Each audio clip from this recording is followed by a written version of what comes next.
Given that Dominica spends considerable amounts of local resources on social protection, a reflection of the government's economic and social policy priorities, and the prominence placed on the vulnerable of the population to disasters and other contextual factors at the household and national levels, Cabinet approved for the development of a social protection policy and strategy that will lead to enhanced coordinating arrangement, cost and time efficiencies that can lead to a pioneer of universal social protection in the region. Moreover, the social protection policy and strategy can serve as a framework of reference to enhance the state's commitment to social protection as part of its 2030 agenda, as well as to the avoidance of the transitory nature of programs usually associated with a change in government. The commitment of our government to social protection, social development, particularly focusing on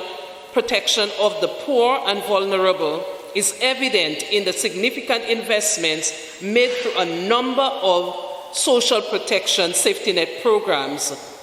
designed to reduce poverty and social inequality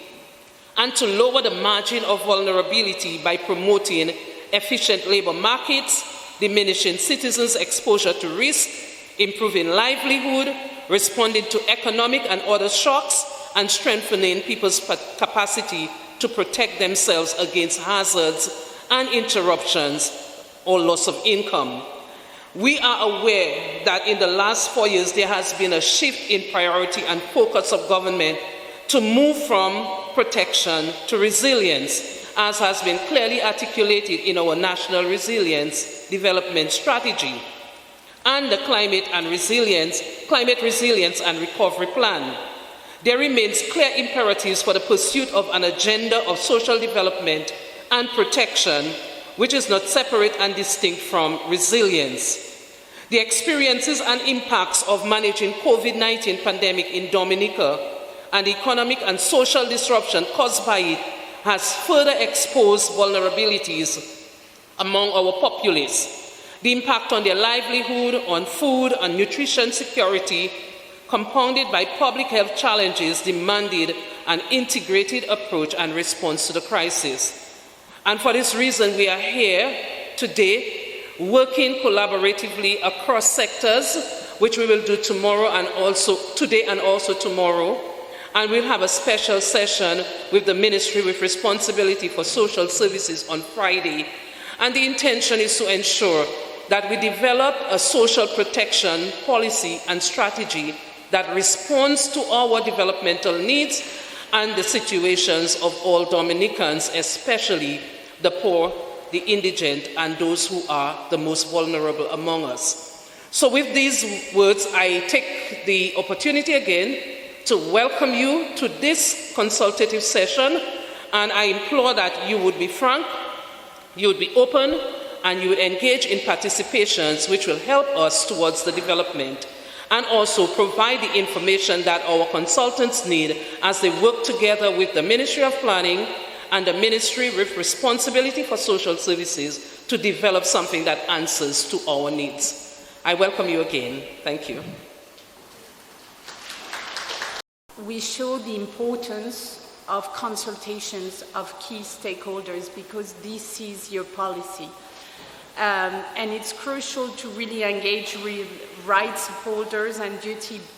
bearers in order to develop a policy and strategy that makes sense. Of course, the convening power and the ministry leading this policy is also a key other aspect. I'm not going to try to repeat the long name of the ministry this morning, but I believe we have here in Dominica the right ministry to steer this process. If I can mention 3 other key learnings.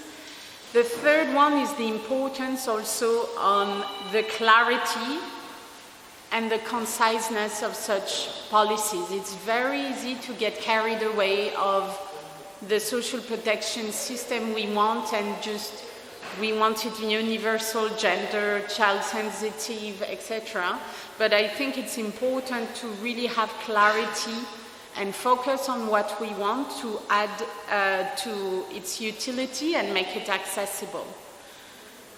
Both PS as well as Ms. Rome have highlighted also this trend around making this our social protection system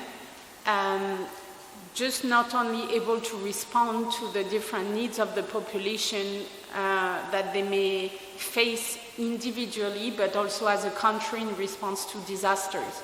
I don't think I need to get into details on this point, unfortunately, for the country, and this is also something, it's a trend that we can see coming around, really this shift in vision to rethink social protection in a context of shocks. Finally, you may be aware that the OECS is also developing a strategy at sub-regional level, and that can be, it's in a process of being finalized, and this also can be a tool that can be used by in Dominica to just help also define the strategy and the policy. Finally, the point I wanted to raise is, of course, policies are essential, but again, it will only be effective if it's well-resourced and with effective coordination between the relevant actors, strong administrative systems to enable efficient and timely support, because in the end, that will be the support provided to our poor and vulnerable population on a daily basis, and that will be the first support people rely on when facing a shock. COVID has showed us that we are all vulnerable to this kind of shocks, and we may all fall into poverty or becoming vulnerable from one day to another. So also the importance of really taking into consideration the needs of the whole population may face